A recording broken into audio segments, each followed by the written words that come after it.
ভাগ্যে যা আছে তাই পাবে, এই কথাটি বললে আসলে কি হয়? অবাক হয়ে যাবেন। আজকের এই কথা আমি যেটা এখন বলবো, এটা কিন্তু অহরহ আমরা কি বলি না সমাজে, এই তোর ভাগ্যে যা আছে তাই তুই পাবি যা। তখন আবার অনেকে এভাবে বলে, আমি যা ভাগ্যে যা ছিল তাই পেয়েছি, ভাগ্যে যা হবে তাই হবে, আমি তার এক চুলো কি বেশি পাবো না।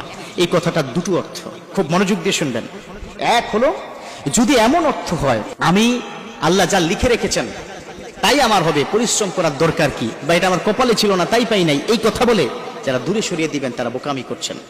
কারণ আল্লাহ কখনো কোনো বান্দার উপর কোনো কিছু চাপিয়ে দেয় না। আল্লাহ বলেছেন, লা ইউকাল্লিফুল্লাহু নাফসান ইল্লা ওয়াসআহা, আল্লাহ কোন বান্দার যতটুকু ধারণ ক্ষমতা তার চাইতে বেশি চাপিয়ে দেয় না। অতএব ভাগ্যে যা আছে তাই পাবেন, এই কথাটি এই অর্থে সঠিক নয়। আপনি ভাগ্য, আবার আল্লাহ বলেছেন, ইন্নাল্লাহা লা ইউগাইয়িরু বিকাওমিন, কোন কওমকে কোন জাতিকে ততক্ষণ পর্যন্ত তার ভাগ্য পরিবর্তন করে না যতক্ষণ পর্যন্ত সে নিজের ভাগ্য পরিবর্তনের চেষ্টা না করে।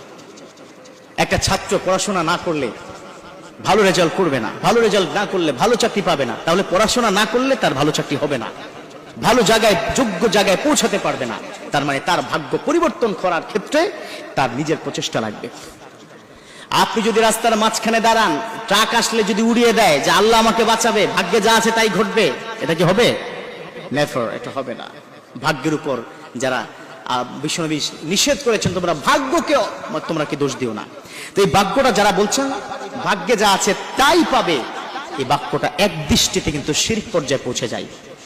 ভাগ্য পরিবর্তন করবেন আল্লাহ, ঠিক আছে, আপনি নিজের ভাগ্য নিজে পরিবর্তন করার চেষ্টা করবেন।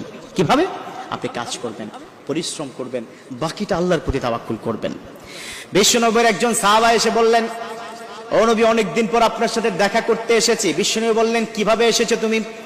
সাহাবা বলেন, ও নবী, আমি উটের পিঠে চড়ে এসেছি। বলল, উটটা তুমি কোথায় রেখেছো? বলল, ও নবী, বাইরে একটা জায়গায় রেখে আসছি। বলল, তুমি তাকে কি বেঁধে রেখে আসছো কিনা? তিনি বললেন, না, বেঁধে রাখি আসি নাই। বলল, বেঁধে কেন রাখি আসো নাই? আগে যাও, ঘোড়া তোমার উটটা তুমি তাড়াতাড়ি বেঁধে নাও, তারপরে আমার সাথে কথা বলো, কারণ এটা হারিয়ে গেলে সেটা তোমার দোষ, এটা আল্লাহর দোষ দিও না। কথা বুঝছেন কিনা? কি বলেছে? এই হাদিস থেকে এটাই প্রমাণিত যে আপনার ভাগ্য, আপনার পরিবর্তন আপনি করবেন, আল্লাহ আপনাকে করে দিবেন, কিন্তু আপনাকে চেষ্টা করতে হবে। ওই যে ঘোড়া বা উটটা তিনি যে বাইরে বেঁধে আসেন নাই, এটা হারিয়ে গেলে আল্লাহর দোষ পড়তো, তখন এটা আমার কপালে ছিল না। আরে তুমি তো সচেতন ছিলে না, এই জন্য কপালে ছিল না। কপালে তখনই থাকবে তুমি যখন সচেতন হবা।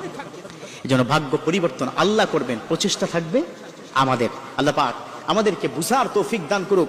অন্তত আমরা যেন প্রচেষ্টা করি, আমরা যেন নিজে এবং নিজের সন্তান